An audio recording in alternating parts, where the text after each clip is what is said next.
Bonjour à toutes et à tous, j'espère que vous allez bien. Bienvenue dans ce nouveau podcast, premier épisode de la série Démystifier l'intelligence artificielle. Aujourd'hui, nous commençons avec l'IA au service de l'environnement. Nous allons avoir plusieurs épisodes avec différents invités et différents thèmes pour balayer le spectre des utilisations de l'intelligence artificielle. Si vous avez des retours à nous faire sur cet épisode ou que vous exercez une activité dont l'IA est au cœur de votre business, n'hésitez pas à nous contacter et à nous laisser des commentaires. Aujourd'hui, j'ai le plaisir d'avoir à mes côtés Abdé et Sedi. Salut Abdé. Salut. Merci d'être le premier à te prêter au jeu. Alors Abdé, tu es vice-président exécutif de Actionable, une entreprise française, et tu as décidé de créer une filiale ici à Montréal il y a 3-4 ans. Ça va faire 4 ans bientôt. Ouais. Est-ce que tu peux nous en dire un peu plus sur toi, d'où tu viens et quel a été ton parcours ? Alors moi, mon histoire, moi je suis marocain déjà, je suis né et grandi au Maroc, j'ai fait mes études en France, je suis resté à Paris après mes études pour travailler, j'étais dans un gros cabinet de conseil pendant quelques années, et en fait je suis tombé sur Actionable un peu par le hasard des choses quoi. Et puis j'ai rejoint la société en France, c'était le tout début, il y avait déjà un peu d'activité, etc. J'ai rejoint en tant que jeune manager à l'époque. Donc, mon travail c'était essentiellement de faire grandir un certain nombre de comptes clients, puis de piloter les projets. Et c'est assez rapidement en fait on a eu l'idée, parce que j'ai pas eu l'idée tout seul, de réfléchir un peu à l'international. J'en ai discuté avec les associés et les fondateurs de l'entreprise, et puis on a fait les choses dans le bon ordre. On a fait un business plan comme toute entreprise qui se respecte. On a commencé à essayer de comprendre un peu l'écosystème, de contacter les différents partenaires, surtout les organismes de développement économique ici à Montréal, parce que notre choix il s'est très vite arrêté sur Montréal, simplement parce qu'il y a 2 éléments importants. T'as le sujet du marché, quand même, ça reste quand même une porte vers l'Amérique du Nord, et le deuxième point c'est surtout l'accès aussi au pool de talents en IA. C'est quand même depuis un bout de temps de Place to Be, donc on a très vite convergé vers ça, puis on l'a fait par étapes. Pendant 6 mois, on a rencontré un certain nombre d'acteurs de l'écosystème, on a été pris par la main par des acteurs comme Montréal International, Investissement Québec, Ivado, etc., qui nous ont fait un peu rencontrer tout le monde. Et puis 6 mois après, j'étais là. C'est rapide, 6 mois. Ouais, c'était assez rapide. Waouh. Et est-ce qu'il y a des grosses différences entre ce que vous pouvez faire ici à Montréal et ce qu'il est possible de faire en France, en termes de clients ou de business, ouais? Alors il y a vraiment beaucoup de différences. Je pense que je pourrais pas les lister là comme ça, mais déjà il faut partir du principe que c'est 2 marchés qui sont structurellement différents. Je prends un exemple très simple, c'est que le Canada est un marché, est une économie basée sur les matières premières, ce qui n'est pas le cas de la France. Donc c'est déjà juste ce genre de constat qu'on voit assez vite. Au début c'est assez intuitif à analyser quand on fait un business plan. Après quand on rentre dans le détail et dans le vif du sujet, surtout quand je suis arrivé et que j'ai vu de mes propres yeux, c'est pas du tout les mêmes tailles d'industrie. Typiquement, on peut avoir, le secteur financier en France, et notamment à Paris, c'est quand même très gros. Le secteur financier au Canada, ça veut pas dire grand-chose. Il faut regarder au niveau provincial, et puis par ville. Puis il y a un certain nombre de banques, par exemple, qui ont des activités en Ontario plus qu'au Québec, inversement, même cas pour l'assurance. Et puis on peut décliner ça sur à peu près tous les secteurs d'activité. Et puis après, une fois qu'on s'est dit ça, il y a surtout aussi un niveau de maturité technologique des 2 pays qui est différent. Je dis pas qu'il y en a un qui est mieux que l'autre, mais c'est différent. En fait, c'est vraiment différent. Il faut, quand tu arrives avec tes offres, avec ce que tu imagines être le besoin des entreprises, tu te rends très vite compte que tu es à côté de la plaque, 100%. Ah oui. Puis le but et le jeu, c'est d'essayer d'ajuster ces offres au marché et d'essayer de répondre à des besoins. Le but, c'est pas de forcer des clients à acheter des solutions dont ils n'ont pas besoin. Donc ça a été un gros travail pendant plusieurs années, et c'est toujours le cas en fait, pour essayer de comprendre finement comment on peut apporter de la valeur ajoutée en fait. Ok. Et là, Actionable, vous travaillez sur quel axe ? Quelles sont vos activités principales ? Tu parles d'ici au Canada ou de manière générale ? Ouais, j'allais dire de manière générale, mais je peux faire les petites différences que vous pourriez retrouver entre ici et la France. Alors, aujourd'hui, nous, notre positionnement, déjà, il est axé sur 2 sujets principalement, et on se positionne sur la croisée des chemins entre les deux. C'est la transition durable. Je préfère parler de transition que de développement durable d'ailleurs, parce que c'est vraiment ça le mouvement qui est en cours. et la valorisation des données. Donc je parle toujours pas d'IA quand je dis ça, parce que la donnée c'est quand même le cœur du sujet. Donc nous ce qu'on fournit c'est des services sur des sujets bien précis pour fournir des solutions sur mesure en fait à des clients. Et donc les quatre thématiques principales sur lesquelles on travaille, c'est la décarbonation. Donc comment accompagner des organisations publiques ou privées à se décarboner, donc à suivre une trajectoire, la piloter et puis aussi prévoir ce qui va arriver grâce à la data et la technologie. Deuxième sujet, c'est la résilience au changement climatique. C'est pareil, même sujet, les deux sont liés en fait. Hein. Comment tu t'accompagnes les organisations à comprendre déjà l'impact sur leur propre chaîne logistique, par exemple, d'une vague de chaleur, de N vagues de chaleur qui augmentent en intensité, en fréquence. Et une fois que tu as fait ça, tu peux en déduire aussi pas mal de choses sur des plans d'action de résilience. C'est quand même ça aussi le sujet. Troisième sujet et donc ça va commencer à montrer aussi la différence entre ce qu'il y a en Europe et ici, la performance énergétique. Donc le fameux triptyque climat, carbone, énergie, c'est un peu le trio qui va toujours ensemble. Ici le sujet du coût de l'énergie est vraiment beaucoup moins prégnant que ça ne peut l'être en Europe, surtout maintenant en fait en ce moment avec ce qui se passe en termes de crise énergétique, faut l'appeler comme ça, je pense. C'est ce qui est. Voilà. Et donc, ce qui fait que typiquement, on a ce sujet qui prend un peu moins ici, parce que c'est pas forcément la priorité des entreprises. Après, on a un quatrième volet qui est autour de l'impact social et de la gestion de crise autour des personnes, en fait, derrière. Donc, typiquement, pour être très concret, on travaille par exemple avec la Croix-Rouge, pour les accompagner à créer des solutions de mesure en fait de l'impact de ce qu'ils font pour des personnes, des individus en fait qu'ils accompagnent sur je sais pas de l'itinérance des réfugiés, etc. En tout cas, c'est les quatre grands sujets, les grandes thématiques, on va dire plutôt fonctionnelles, on va dire ça comme ça. Et après chacune se décline très différemment. Je vais me concentrer sur la première pour l'exemple. Quand on parle de décarbonation, c'est pas du tout la même traction. En Europe, il y a une traction réglementaire, c'est-à-dire qu'il y a des lois et des règlements européens et puis nationaux qui sont passés, qui passent et qui vont continuer à être de plus en plus coercitifs, qui imposent aux entreprises privées, notamment cotées en bourse, de divulguer plein de choses. Ce qui n'est pas le cas en Amérique du Nord. Ah ouais, c'est plus secret ici. C'est plus secret, mais c'est à la fois aussi, je pense, une culture beaucoup plus libérale et beaucoup moins axée sur la réglementation. Cependant, il y a quand même énormément d'entreprises qui se lancent dans une transformation de leur chaîne de valeur, en fait, pour se décarboner, parce qu'il y a d'un côté risque réglementaire, ok, ça n'arrive pas des deux côtés de la même manière, mais après, tu as aussi un risque économique, un risque environnemental qui est lié à ton activité. C'est-à-dire que si demain, tu n'es plus capable de produire parce que ta matière première, tu ne peux plus l'importer d'un endroit où justement c'est très régulé, ça devient un sujet. Donc autant le prévoir dès le début. Et il y a aussi d'autres réflexions qui sont faites, drivées par le modèle économique. Et c'est pareil pour le changement climatique. Le sujet à la fin, ça reste un risque. Et s'il se réalise, demain tu as une inondation proche d'une centrale nucléaire, ce risque-là, en fait, il va faire que ta centrale s'arrête. Donc la question se pose aussi de ce côté-là. Et puis après, on voit beaucoup de choses aux États-Unis là avec tout le plan d'investissement américain pour la transition énergétique. En fait, ils ont mis quand même un paquet de moyens. Et c'est des choses qu'on voit pas dans tous les pays. Et ça, c'est une manière, je pense aussi, de créer un nouveau marché en injectant de l'argent public. Et pareil, c'est juste des choses qui sont très différentes entre les deux. Ok. Et là, tu me parlais des États-Unis. Est-ce que vous avez des clients américains en étant basés à Montréal? Non, à date, on travaille beaucoup avec des clients, essentiellement avec des clients canadiens, okay. Mais qui ont, pour pas mal d'entre eux, des activités aux États-Unis ou des filiales, etc. Donc, indirectement, oui, mais aujourd'hui, on n'a pas, c'est un choix qu'on a fait. Ah ouais. On n'a pas, entre guillemets, attaqué le marché américain, parce que, on va le faire dans le bon ordre. Il y a quand même énormément de choses à faire déjà au Canada. Et puis ça viendra sans doute plus tard. Effectivement. Et là, le Canada, est-ce qu'on parle du Québec ou non, vraiment tout le Canada, des clients de partout? On a des clients en Ontario et au Québec pour l'instant. Okay. Juste il y a une contrainte de décalage horaire qui est toute bête, mais aujourd'hui, aller voir de l'autre côté, le prochain marché accessible, ce serait Colombie-Britannique. C'est compliqué en fait. Il faut être sur place. C'est quand même pas les mêmes entreprises. C'est un marché de côte ouest qui travaille beaucoup avec l'ouest des États-Unis. Il y a plein de choses qui sont tellement différentes que pour l'instant on n'y est pas. Et puis après, entre déjà Québec et Ontario, il y a du travail. Oui, il y a de quoi faire. C'est des grandes provinces quand même, il y a du monde. Ouais.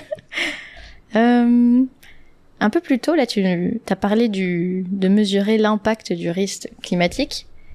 Est-ce que ça consiste à prédire un peu les conséquences de possibles catastrophes Pour l'entreprise, par exemple, tu m'as dit, typiquement, je sais pas, une montée des eaux près d'une centrale nucléaire. Qu'est-ce que fait actionnable à ce moment-là? Vous allez prédire ce qui pourrait se passer et donc mettre en place des solutions avant que ça arrive. Ouais. Alors, avant de parler de ce qu'on fait, je vais juste expliquer peut-être un peu notre vision du sujet et puis nous, comment on s'insère là-dedans. Quand on parle de risques physiques climatiques, parce qu'il y a deux types de risques climatiques, des risques physiques, donc qui vont se réaliser avec un impact concret, avec, comme tu dis, une montée des eaux, des incendies de plus en plus fréquents, etc., ou des risques de transition. Ça, je vais pas en parler, ça c'est des sujets sur lesquels on intervient peu pour l'instant. Et donc, une fois qu'on s'est dit ça, le premier point, c'est comme toute analyse de risque, c'est de se demander déjà à quel risque je suis exposé. C'est pas évident en fait comme question déjà. Donc une fois qu'on s'est demandé ça, c'est quelle est l'intensité d'exposition pour chacun de ces risques-là. En fonction de la zone géographique où on est, on n'a pas la même probabilité qu'un risque de, je sais pas, de sécheresse versus de tempête extrême se réalise. Ça, c'est assez évident. Et puis le troisième point, c'est comment je fais pour construire un plan de résilience pour pouvoir me prémunir de l'éventualité que ça arrive un jour, que ce risque se réalise. Donc ça, c'est déjà le découpage assez classique en fait d'une étude de risque dans tous les secteurs. Et puis en fait, le point principal, c'est de se dire comment un risque physique climatique avec un modèle climatique qui est fourni par des experts. Aujourd'hui, c'est le GIEC notamment, qui fournissent énormément à la fois de données, de modélisation très très précis, très pointus, avec des horizons de temps depuis assez différents, court terme, moyen terme, très long terme. Et se demander, grâce à ce travail-là et ces données-là et puis ces modélisations du climat, je regarde à une échelle beaucoup plus petite, l'échelle d'une organisation, à l'échelle d'une localité, à l'échelle, je sais pas, d'une ville par exemple, que va-t-il vraiment se passer?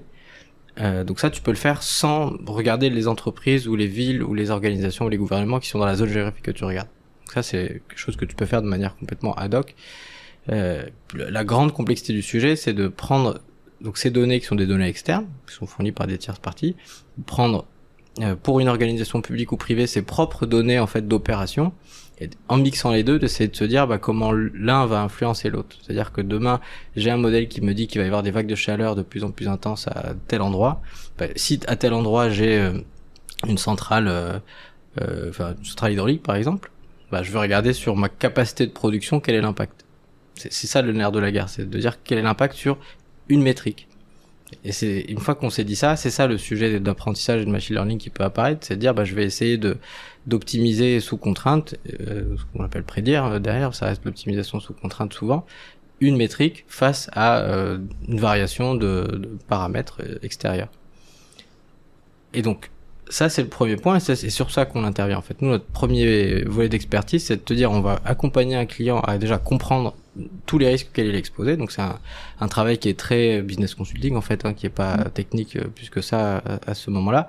Et une fois qu'on a priorisé, qu'on s'est dit je veux comprendre les top 2 ou top 3 des risques auxquels je suis exposé, concrètement sur mes opérations, qu'est-ce que ça donne? Là on va aller chercher ces données et puis on va construire des modèles justement qui vont être du prédictif. Il y a toute une complexité derrière justement, et à la fin ce qu'on fournit c'est des cartes en fait, c'est des cartes ce qu'on appelle des heatmaps, des cartes d'intensité pour voir la répartition de ton exposition géographiquement sur là où t'es. Et ça tu peux le faire à des échelles aussi grandes que tu veux en supposant que t'as les données en fait, derrière. Ok, ouais, faut les données. Sans données on peut rien faire de toute façon. Toujours. Et là si les données viennent à changer, typiquement, tu fais ton analyse de risque en début d'année, puis finalement, à la fin de l'année, là, on est en décembre, et puis on se rend compte, en France, par exemple, qu'on a eu X vagues de chaleur. Comment tu fais, là? Tu vas faire réapprendre à ton modèle avec ces nouvelles données-là, ou les données sont pas encore disponibles de toute façon? Comment ça se passe à ce moment-là? C'est vraiment une belle question, parce qu'en fait, le sujet, justement, de l'exemple de cet été, c'est que on le voit, on l'a vu, et c'est commenté dans tous les sens, et c'est un effet visible, et on peut plus le nier du changement climatique. Par contre, si on regarde le côté technique, les données qu'on utilise, c'est donc des données externes qui sont fournies par des organisations comme Environnement Canada, comme Météo France, comme le GIEC.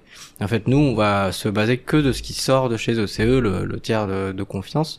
Donc, à une échelle de temps aussi courte, ils n'ont pas encore mis à jour leurs données ou leur modèle de projection climatique. Mais c'est le travail du GIEC, en fait, de manière générale, tous les à tous les rapports qui sortent, en fait, entre les deux rapports, il y a plein de mises à jour qui sont faites et qui sont disponibles. Et donc nous, en fait, concrètement, on va quand même pas mal dépendre de ça, parce que, encore une fois, nous, on n'a pas la prétention de prédire le climat, c'est pas ça notre métier. Notre métier, c'est de prendre des projections climatiques d'experts et de les appliquer concrètement à une problématique métier. Ok. Ouais. Et ces données-là, elles sont open source, on peut les trouver gratuitement, ou alors non, il y a des licences particulières Alors ça dépend, pas toutes. Tout n'est pas en libre accès. Il y en a qui le sont, il y en a même beaucoup. Mais après, si tu veux avoir accès, par exemple, à des sources de données comme Météo France ou Environnement Canada, en fait, ça a un coût. C'est pas un coût faramineux forcément, mais ça a quand même un coût parce que ça leur permet de financer le travail qui est fait derrière.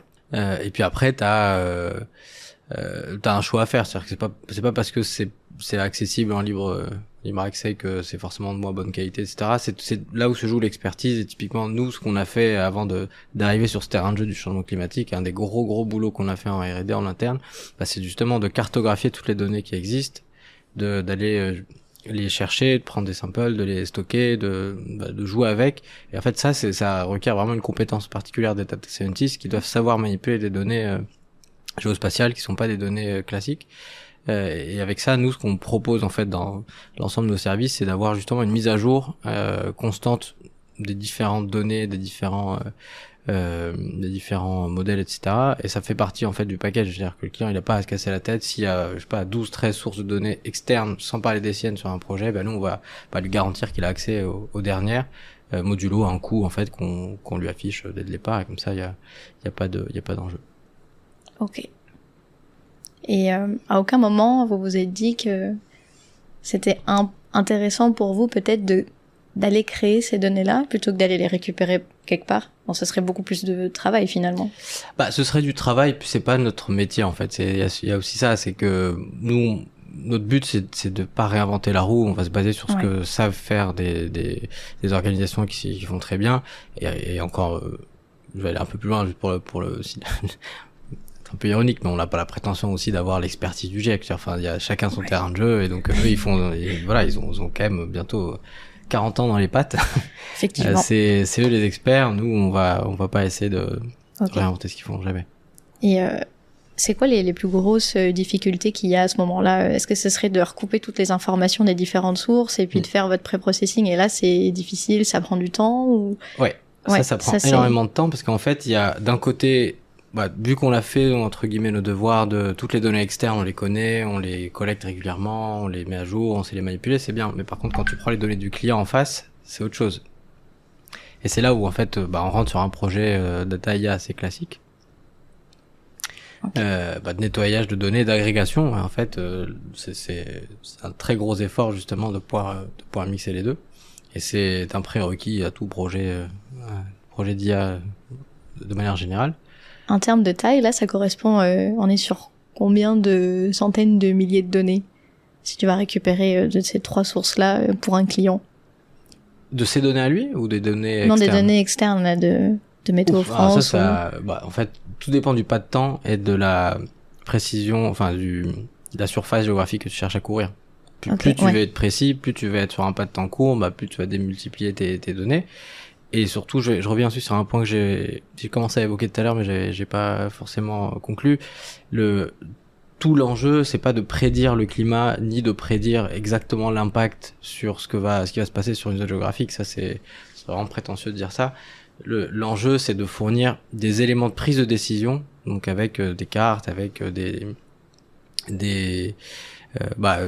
distributions de probabilité derrière pour essayer de comprendre ce qui va arriver sur une échelle de temps. Donc c'est-à-dire que quand tu es une échelle d'une organisation qui est de très grande taille, multinationale, qui est cotée, etc., évidemment on va pas pouvoir couvrir toute la planète, c'est illusoire de penser que c'est le cas. Donc on va se concentrer sur une zone géographique, sur une activité ou même sur une installation, ça arrive.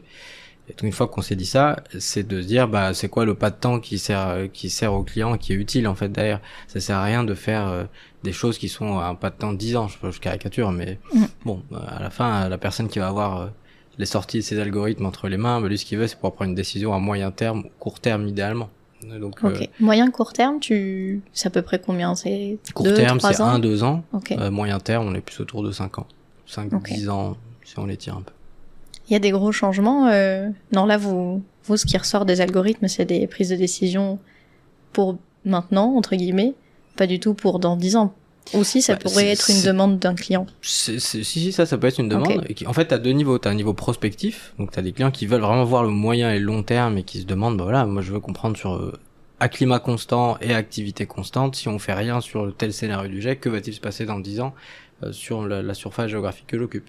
Ça, c'est une demande qui est tout à fait légitime, mais c'est pas le même objectif. Ça, c'est des objectifs stratégiques vraiment pour essayer de comprendre comment transformer l'entreprise dans le fond. Et après, t'as des objectifs assez court-termistes qui sont, bah, concrètement, on voit une augmentation de l'intensité des vagues de chaleur en Europe. En fait, concrètement, bah, dans 2 ans, qu'est-ce qui va se passer avec mon installation qui est soumise à de la sécheresse qui devient de plus en plus intense, etc. Et quels investissements il faut que je mette dès maintenant pour pouvoir anticiper. Donc c'est vraiment deux niveaux de décision qui sont assez classiques d'une entreprise, mais pour ce sujet-là, qui n'ont pas les mêmes besoins en fait derrière. Ok. Et vous, en plus de fournir ces prédictions-là, vous leur offrez des solutions en même temps? Alors c'est un bon point. Alors on n'offre pas des solutions. Si on avait des solutions à tous les problèmes, ce serait bien. Mais ce qu'on propose surtout, c'est de construire un plan de résilience avec eux. Donc on va se baser sur les sorties justement de toutes ces technos en fait qu'ils ont entre les mains. Et se dire concrètement qu'est-ce que vous pouvez faire pour justement en termes d'investissement, quel est le ROI que vous pouvez aller chercher pour investir tant pour telle installation pour améliorer, peu importe ce que tu veux améliorer dessus en fonction de tes sorties. Donc on va les aider à essayer de quantifier tout ça, de bâtir un plan selon sur la durée qu'ils veulent, qu'ils font valider en interne évidemment par leur direction, et puis ce plan il peut être mis en œuvre après dans la foulée en fait concrètement. On n'y est pas encore sur dans la foulée parce qu'il y a c'est quand même des sujets assez, je vais pas dire nouveaux parce que c'est pas tant ça le mot, mais c'est des sujets qui commencent à inquiéter et qui commencent à aussi intriguer dans les entreprises et les organisations. Donc il y a aussi un gros sujet d'accompagnement juste sur la compréhension du sujet et de l'internaliser en fait derrière. C'est-à-dire que c'est une nouvelle compétence en fait, la nouvelle compétence de valorisation des données climatiques. Et la question c'est une entreprise privée par exemple, je prends cet exemple-là, comment elle va faire pour acquérir cette compétence et qu'elle soit pas dépendante en fait de 150 fournisseurs. Donc on les aide aussi à se former en fait, à se former à la fois techniquement et à la fois d'un côté très métier, très business sur les enjeux, les plans de résilience, qu'est-ce que c'est, qu'est-ce qu'on peut faire vraiment concrètement, qu'est-ce qui est illusoire de faire parce qu'on voit que ça marche pas et ainsi de suite. Ok. Et ça, en général, un projet comme ça, est-ce que il y a une date de début, une date de fin, ou non, il y a une date de début et puis après, comme tu dis, tu viens accompagner le temps qu'il faut et... En fait, alors, il faut décider de mettre une date de fin en fait, derrière, parce qu'en effet ça peut être infini, tu peux passer ton temps à faire ça, et donc si tu commences à être dans une logique justement long terme, c'est là où l'intérêt de notre client c'est d'internaliser la compétence. C'est justement si c'est un projet qui va faire des petits, qui va continuer à grossir pendant 4 ans, 5 ans, ça vaut peut-être le coup d'essayer de réfléchir à une organisation différente chez eux. Après, les limites, c'est dans le cadre d'un projet, c'est à nous de les mettre aussi avec nos clients, dans le sens où il faut, quand je reprends l'exemple de tout à l'heure, où il y a plein de risques physiques qu'on va prioriser, on va essayer de regarder justement lesquels ont le plus de risques de se réaliser. En fait, chaque modélisation de chaque risque est un projet. Et c'est un projet à part, en fait. C'est vraiment un projet à part entière, parce que les données qui permettent de modéliser, je sais pas, des incendies extrêmes, c'est évidemment pas les mêmes qui vont permettre de modéliser des inondations. Donc en fait, quand tu choisis ton cas d'usage, on revient toujours sur les mêmes principes de développement de machine learning. C'est un cas d'usage. Une fois qu'on a défini le contour, faut qu'on écrive le périmètre, le problème statement, quel problème scientifique on cherche à résoudre. Et puis là, c'est un projet qui démarre. Et une fois qu'on a tout ça, on peut y mettre une date de fin. Et par contre, si tu veux couvrir 25 cas d'usage, t'auras 25 projets.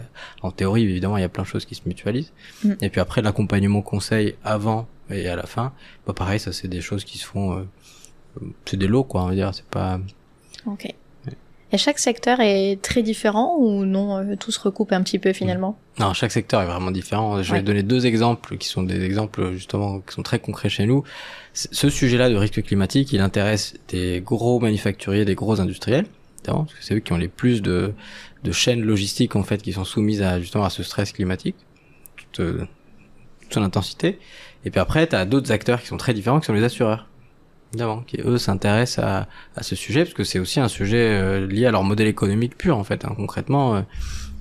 Et quand je dis les assureurs, c'est pas forcément les assureurs privés, hein. Il faut dire que les catastrophes naturelles, dans les très nombreuses économies dans le monde, sont pas couvertes par les assureurs privés. Ils sont couverts par des caisses dédiées et qui sont financées par les gouvernements, et c'est nous qui payons, en fait, derrière. Donc, tu vois, il y a quand même aussi d'autres enjeux.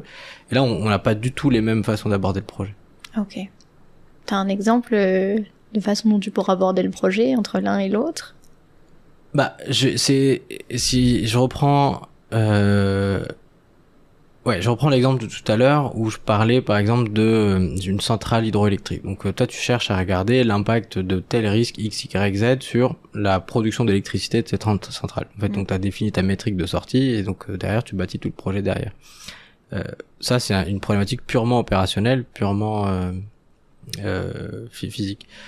D'un autre côté, je prends un cas qu'on a traité avec un client en assurance qui est lié à ce qu'on appelle la sécheresse géotechnique. Donc je vais pas rentrer en détail de ce que c'est, parce que moi je pense que je maîtrise pas tous les tenants aboutissants derrière, mais eux ce qui les intéresse c'est pas la sécheresse géotechnique, ça peut impacter beaucoup de choses, dont des bâtiments. Donc eux ce qui les intéressait c'est par rapport à de l'immobilier, en fait, hein, des bâtiments qu'ils assurent. La sécheresse, la complexité c'est que ça se voit pas. L'impact sur les poutres et les structures d'un immeuble, ça ne se voit pas, en fait. Tu le vois beaucoup trop tard, souvent. Quand tu as une inondation, tu la vois. Tu vois l'eau qui monte, donc tu sais que le risque est réalisé. Et donc, en fait, derrière, il n'y a pas de KPI de production que tu cherches à optimiser derrière. Ton but, c'est de comprendre, est-ce que ce risque va avoir un impact sur les bâtiments qui sont dans mon parc que je suis en train de couvrir. Donc, c'est pas du tout les mêmes métriques que tu vas chercher. Et tu vas aller chercher, justement, des choses comme on appelle les arrêtés de déclaration, des arrêtés de catastrophes naturelles en France notamment, qui sont des choses qui sont fournies par les préfectures, qui disent j'atteste qu'il y a eu effectivement une sécheresse géotechnique à tel endroit. Et ça va être aussi des données d'entrée qu'on va utiliser, donc des données publiques qui sont différentes de celles qu'on utiliserait pour une centrale géothermique. Donc tu vois, ça reste quand même des approches qui sont très liées à la problématique que tu cherches à résoudre, qui est toujours différente en fonction des industries. Ok. Je vais passer un peu du coq à l'âne, mais tout à l'heure tu m'as parlé de décarbonation. La décarbonation, c'est quoi? Je crois que c'est on va essayer de réduire progressivement sa consommation d'énergie pour limiter les émissions à effet les émissions de gaz à effet de serre, c'est ça? Alors, la décarbonation... Vas-y. Qu'est-ce que vous faites, en fait, la décarbonation? C'est quoi aujourd'hui Alors, tu dis que tu sautes du coq à l'âne, mais en fait, non, parce que les deux sujets sont très, très liés. Okay. Ils sont vraiment, vraiment très liés, et l'un va de pair avec l'autre. Je vais expliquer pourquoi, je vais faire le point entre les deux. Quand on parle de changement climatique, de risque physique au changement climatique, derrière, qu'est-ce qu'on voit, en fait, concrètement? Les organisations, elles mettent en place des trajectoires climatiques. Donc, des trajectoires 1 degré 5, 2 degrés, etc. C'est vraiment ça qu'on lit dans la presse, qu'on court. En fait, une trajectoire X degrés, peu importe, elle est liée à une quantité de gaz à effet de serre que tu as émis pendant la période de cette trajectoire. En fait, les deux sujets sont vraiment liés. Donc, si tu veux atteindre ta trajectoire que tu t'es fixée, il y a plein de normes, en fait, il y a plein de certifications aussi qui permettent d'assurer que t'es pas en train de donner un chiffre au pif, hein, globalement. En fait, il faut que tu joues sur tes émissions de gaz à effet de serre. C'est l'un des seuls leviers direct et très volumique pour pouvoir justement faire baisser la trajectoire théorique si tu faisais rien qui a 5 degrés, j'ai dit n'importe quoi, pour passer à 1,5 degré, il y a des actions qui sont liées au carbone notamment, et l'environnement et l'énergie. Et donc une fois qu'on a dit ça, le carbone, qu'est-ce que c'est? Le carbone, c'est un des gaz à effet de serre parmi d'autres déjà, donc il y en a plein. Le méthane, c'est celui qui est le juste après le carbone juste avant le carbone qui est l'un des plus intenses et qu'on émet énormément, mais en fait il y a une convention internationale qui fait qu'on calcule tout en équivalent carbone, c'est juste une conversion qu'on fait pour avoir juste un élément comparable entre des activités. Et en fait le carbone, tu l'émets à tout instant d'une activité. Et émettre du carbone, ça fait des milliers d'années que l'humain émet du carbone, c'est pas nouveau. Le problème c'est la quantité. Et donc derrière, t'as pour faire simple, je pense que c'est pas plus compliqué que ça d'ailleurs, mais t'as 3 niveaux d'émissions de gaz à effet de serre. T'as ce qu'on appelle le scope 1, c'est comme ça qu'on l'appelle. Le scope 1, c'est des émissions directes. Donc c'est concrètement tout ce que tu émets par le fait même que tu travailles, que l'activité crée de la richesse ou de la valeur ajoutée. Donc concrètement, quand tu vas acheter de la matière première, quand tu vas avoir des machines qui tournent, tu vas regarder tout ce qui va été mis directement là-dessus. Ensuite, t'as le scope 2, c'est tout ce que tu consommes en énergie. Donc toute l'énergie que tu utilises, donc que ce soit électricité, gaz, pétrole, enfin peu importe, tout ce qui rentre en compte dans l'énergie que tu utilises pour ton activité. Donc là, les deux, c'était les plus faciles. Et le scope 3, ça, c'est là où la difficulté commence. C'est tout ce qui est en lien avec ta chaîne d'approvisionnement. Donc, tous tes fournisseurs, donc tout ce qui est aval, tout ce qui est amont, pardon, tout ce que tu achètes, et toute la chaîne de tes clients derrière. Donc, entre le moment où de ton entrepôt, t'as quelque chose qui sort, en fait, ça va continuer à émettre du carbone jusqu'à la fin du cycle de vie de l'objet. Et c'est là où ça devient très compliqué à mesurer. Parce qu'en fait, tu perds la main sur le... C'est rare d'avoir une énorme transparence de A à Z sur tout, quoi. C'est même pas le fait d'avoir de la transparence, c'est d'avoir juste accès à la donnée. En fait, c'est pas simple. En fait, c'est des projets à part entière. Faut le faire pour pouvoir mesurer ça jusqu'au bout. Et en fait, derrière, aujourd'hui, en Europe, quand je reviens sur la réglementation, il y a en 2023, fin 2023, si j'ai pas de bêtises, il y a encore un nouveau niveau qui va passer, c'est l'obligation de reporter son scope 3, ce qui n'était pas obligatoire avant. Okay. Voilà, donc ça c'est un très gros enjeu. Et donc ça c'est bien. Et donc nous, qu'est-ce qu'on fait dans toute cette histoire-là? Donc le but derrière tout ça, c'est de dire aujourd'hui déjà, c'est quoi ma baseline? Combien j'émets aujourd'hui en équivalent de CO2? C'est déjà un gros problème. C'est-à-dire comment je fais pour mesurer à l'instant T, j'arrête le temps, je regarde ce que je fais. Donc là, il y a plein de choses qui existent depuis un moment autour d'audit carbone, c'est de faire t'as même des méthodes, c'est une méthode qui s'appelle bilan carbone, c'est une méthode déposée de l'ADEME qui permet de faire ça, d'avoir une baseline. Donc ça te dit le top départ aujourd'hui. Je sais plus quelle journée, le 14 novembre c'est ça, le 14 novembre? Le 15 même. Le 15 novembre. Merde, un jour de retard. Le 15 novembre 2022, combien j'ai émis depuis un an. Et ensuite, une fois que t'as ça, c'est là où les projets data avec vraiment de l'ingénierie de données pure, en fait, qui rentre en jeu, c'est comment je fais pour mesurer ça jusqu'à la fin des temps, et pour pouvoir tous les mois ou tous les trimestres ou tous les ans avoir un calcul automatisé de mes émissions de gaz à effet de serre sur l'ensemble de mon organisation. Donc là, on est sur des sujets d'ingénierie de données, vraiment, encore une fois, j'insiste dessus, qui est assez complexe, parce que t'as le point principal, c'est comment je fais pour collecter la donnée. Ouais. Et donc là, c'est encore des projets à part entière où t'as plein de façons de faire pour en discuter si tu veux. Donc une fois que t'as la donnée, comment je fais pour convertir ces données physiques, donc c'est-à-dire, je sais pas, des quantités de matières premières, des quantités d'énergie, des quantités des kilomètres parcourus par le livreur, par exemple, pour la livraison à domicile, tout ça je le mets quelque part, et avec ça je dois en déduire des émissions de gaz à effet de serre. Et donc ça, il y a des méthodologies pour le faire. Donc nous, on a justement des personnes chez nous qui sont expertes uniquement sur ces méthodologies de calcul carbone, en fait, derrière. Et une fois que tu as ces méthodos, là tu peux faire plein de choses. Tu peux commencer à faire déjà beaucoup de reporting et de tableaux de bord. C'est-à-dire tout bête, mais en fait ça c'est vraiment la fin du cycle où ça te permet déjà de voir concrètement ce que tu émets. C'est vraiment tout bête, mais quand si je te dis, je sais pas, une organisation elle émet 200 tonnes de CO2 par an, tu vas me dire ok, mais qu'est-ce que ça représente? C'est ce qui est normal. Et en fait, faut se mettre à la place d'une entreprise qui veut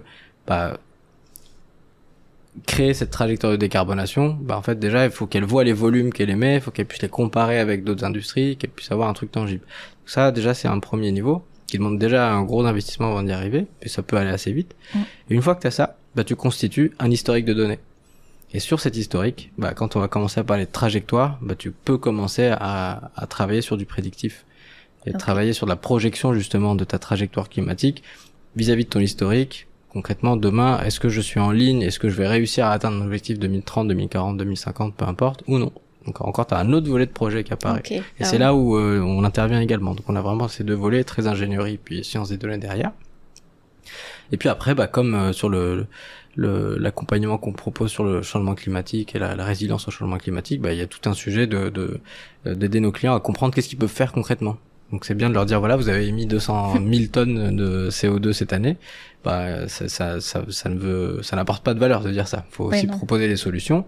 Mais ces solutions, l'intérêt de tout ce qu'on a fait avant, c'est qu'on est capable de visualiser l'ensemble de la chaîne de valeur du client et de voir tous les hotspots. Dire, écoute, là, concrètement, je sais pas, en Alberta, sur telle usine, sur telle chaîne de montage, en fait, on voit que t'as un énorme pic de telle période à telle période. En fait, est-ce que là-dessus, t'as regardé, est-ce que t'as pas un sujet aussi lisser ta production, de changer de fournisseur de je sais pas moi, de gaz, d'énergie, etc.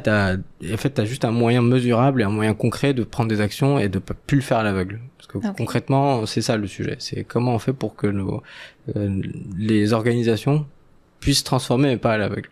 Donc il faut des chiffres derrière. Et c'est bien, c'est que ça a l'air d'être aussi un enjeu un petit peu économique, quoi, finalement. Parce que si tu te dis, bon, une entreprise, elle veut décarboniser, c'est cool, mais qu'est-ce que ça va lui apporter financièrement de le faire? Ben là, si ça te permet d'avoir un éventail de plein de choses derrière, tu peux mettre en place des solutions, et puis derrière, tu vas peut-être éviter des problèmes, et donc gagner de l'argent, donc c'est tout bénef, finalement. Ouais, bien sûr, c'est tout bénef sur plein de sujets. Et en effet, le sujet du modèle économique, il faut vraiment pas le sous-estimer, parce que c'est quand même, c'est le driver d'une entreprise. À un moment, faut essayer être lucide par rapport à comment fonctionnent aujourd'hui nos sociétés. Et donc, en effet, le but, c'est la recherche du ROI, qui n'est pas forcément financier. T'as du ROI financier et extra-financier. Et ce qu'on voit assez régulièrement, je vais pas dire très souvent, mais comme assez régulièrement, c'est autour une entreprise privé va réfléchir par rapport à ses parties prenantes. Donc c'est comme ça le mindset de la RSE ou du développement durable, c'est ça, c'est autour de moi, j'ai des parties prenantes, mes employés, mes fournisseurs, mes clients, etc., les politiques publiques, les gouvernements, etc. Comment j'interagis avec eux. En fait, il y a énormément d'industries qu'aujourd'hui, c'est un sujet de croissance ou même de survie économique. S'ils veulent satisfaire leurs parties prenantes, c'est d'engager une trajectoire de décarbonation et de l'engager sérieusement et de le faire de manière propre, de manière durable entre guillemets, au sens littéral du mot durable, et de pouvoir divulguer ça, et de pouvoir le divulguer de manière encore une fois sérieuse et surtout d'être précis et d'être certain et que ce soit fiable en fait ce que tu fournis. Et ces différentes parties prenantes, c'est les consommateurs déjà, on peut commencer par eux. Tu vois, aujourd'hui quand je sais pas, tu produis un bien X, Y, Z, il y a des consommateurs qui vont se détourner de ton produit si tu n'es pas capable de transformer pour lui proposer quelque chose de aussi bonne qualité mais avec un impact carbone moindre, ou même éventuellement de moins bonne qualité mais avec un impact carbone beaucoup plus faible. Et ça devient aussi des arguments d'acquisition client. Ok, ça c'est top. On n'a plus beaucoup de temps, donc on va passer un petit peu à la fin. C'était vraiment super intéressant. J'espère que ceux qui nous écoutent apprennent également plein de choses. Si jamais vous avez des questions, n'hésitez pas à les poser. On se fera un plaisir de vous répondre en commentaire là où il faut. Pour terminer, quelles sont les dernières actualités d'Actionable? Est-ce que vous avez un prochain défi à relever? Est-ce que vous recrutez? Si oui, quel profil vous avez besoin? Nos défis aujourd'hui, c'est de continuer en fait à croître sur ces sujets qui restent des sujets comme je reprends le terme que j'ai dit en introduction, on est sur une transition durable. En fait, il y a une énorme traction et on est super content en fait de voir que nos valeurs, notre mission, ils trouvent aussi on trouve un marché des deux côtés de l'Atlantique. Donc ça, c'est déjà super. Les gros défis, ça va être de continuer cette phase-là et surtout de conjuguer un peu croissance et croissance saine, parce qu'on reste une entreprise autofinancée indépendante, donc c'est quand même pas mal de rigueur en fait à avoir là-dedans, et aussi de constituer une équipe qui doit suivre tout ça et d'être toujours à la pointe des compétences et des connaissances qu'on doit apporter aux clients, parce que ça reste quand même des sujets très niches, très nouveaux. Et je parle des sujets de développement durable, mais également des méthodes techniques pour les résoudre. Donc ça, c'est vraiment un peu ça notre challenge, c'est toujours de conjuguer un peu les deux.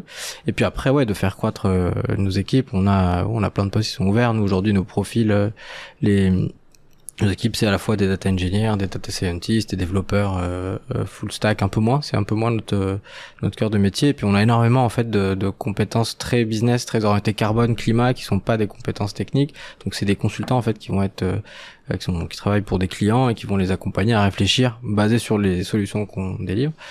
Donc pareil, c'est des expertises qui sont de plus en plus répandues sur le marché, mais en fait il y en a pas tant que ça en fait. Et je reviens sur mon truc de transition, on le voit aussi à ce niveau-là. Donc nous, on est toujours ravis d'avoir des candidatures sur spontanées ou pas sur les offres qu'on propose. Et puis là, dans le début d'année prochaine, il va y en avoir encore de nouvelles là qui vont apparaître. Donc n'hésitez pas, si vous cherchez un poste, c'est le moment. Encore merci beaucoup Abdé pour ta venue et ces superbes explications. Nous espérons que ce premier épisode vous aura plu. Et tout commentaire sera le bienvenu. N'hésitez pas à partager ce podcast autour de vous, aux personnes curieuses de découvrir comment l'intelligence artificielle est utilisée aujourd'hui. Merci